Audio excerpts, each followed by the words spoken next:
Welcome back to Career Locker Talk. I am Sam, and I am so glad you're here. I want to start this week with a question, and I really want you to actually sit with it for a second before we move on. When you think about where you want to be in your career, the title, the role, the level, the kind of work you're doing, how much of that is what you want? Not what makes sense on paper, not what the next logical step looks like from the outside, not what your industry says you should be chasing at this point in your career.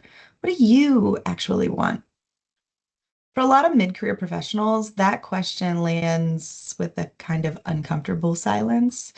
Not because they don't care, but because somewhere along the way, that question stopped being asked and something else filled the gap. And that's really what I want to talk about today. I call them the shoulds. And I think by the end of this episode, you're going to recognize them immediately because they've probably been shaping your decisions for longer than you really realize. So here's the thing about mid-career that nobody really prepares you for. Most careers do not follow a plan. They do not follow the white picket fence version of what we're sold, right? It's go to college, get a job, work really hard, get promoted, do all of that, right? Like you hear people talk about that, but there's not a single person I know who that's been their experience in these last couple of generations that have hit the workforce. For my parents, sure. My dad's a teacher, my mom's a nurse. They went to school for those things. They had long careers in those things. But they also sort of didn't, right? Like my mom went on and explored other things. She became a college professor. She taught in schools. She ended up doing a lot of pivots. And so I think that what we see is as the world has turned, as time has gone on, as just things have developed and changed, most careers don't follow a plan. They follow what I call breadcrumbs.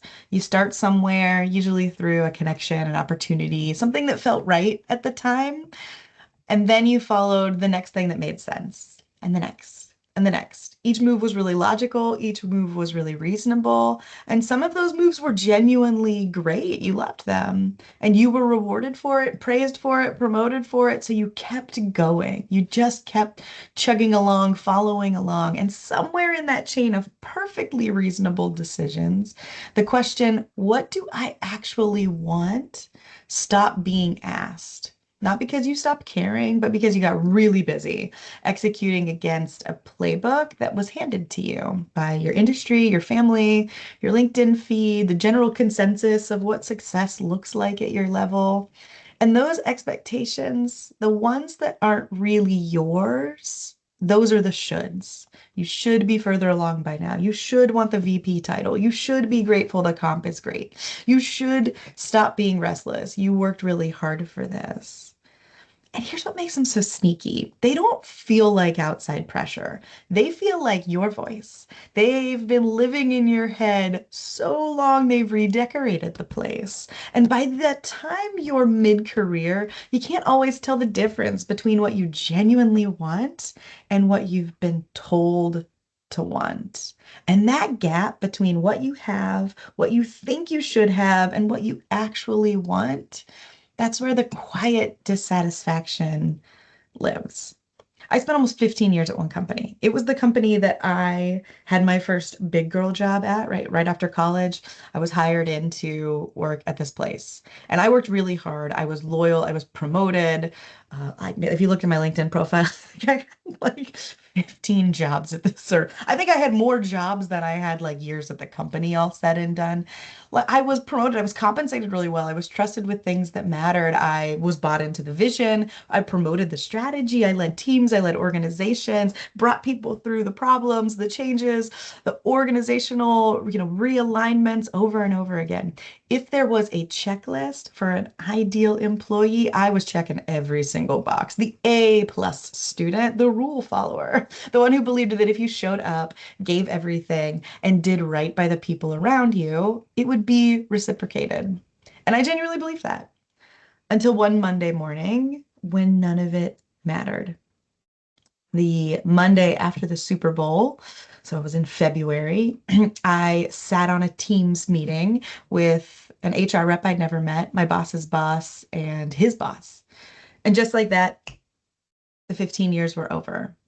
And since then, I've watched two close friends and a lot of other mid-career folks go through almost the exact same experience. Different companies, different functions, different industries, same story. Thanks for everything. See ya.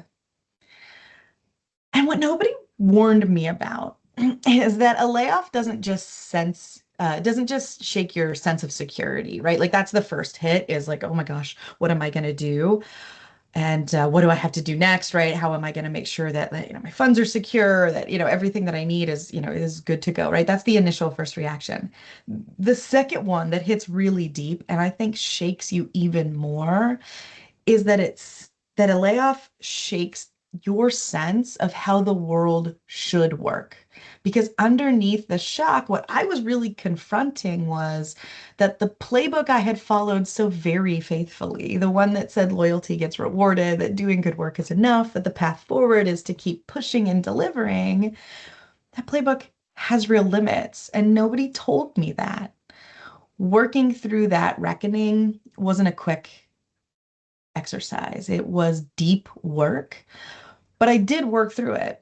And I came to a very peaceful place on the other side of it. And that was what was so unexpected as I worked through this kind of realignment of how, and this reckoning of how the world works, is that a huge weight lifted off of me. I have a sense of peace about how the world works, even though it feels unfair. And, in those initial moments and maybe the initial, first week after I got laid off, I had this sense of like, what was the point, right? What was the point of these 15 years? What was the point of all this hard work? What was the point of the blood, sweat, tears, the arguments over how much I had worked, late into the night? What was all of that? Did any of that even matter? And on the other side of this reckoning,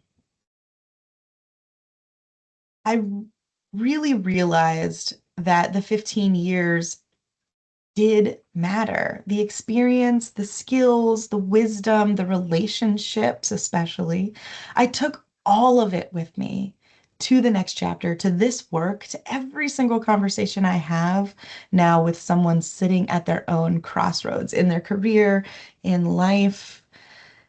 And it's not that those 15 years didn't matter, right? It's that I stopped carrying the shoulds that were attached to them. The ones that said I should have seen it coming, that my track record should have protected me, that I should be further along, that it shouldn't work like this. Though when those disappeared, when I came to this reconciling of how the world really works and how things go, that didn't feel like despair. It felt a lot like freedom, and it still does. So here's the practical side of this because I don't want to just leave you with this personal story that I've got. But if anybody wants to talk about that or is in a similar space, come find me. Let's have a nice chit chat. But I come across people all the time in this moment or in this world where they've gone through something big or somebody they know has, right? Something kind of rocks the foundation of how you think things should work.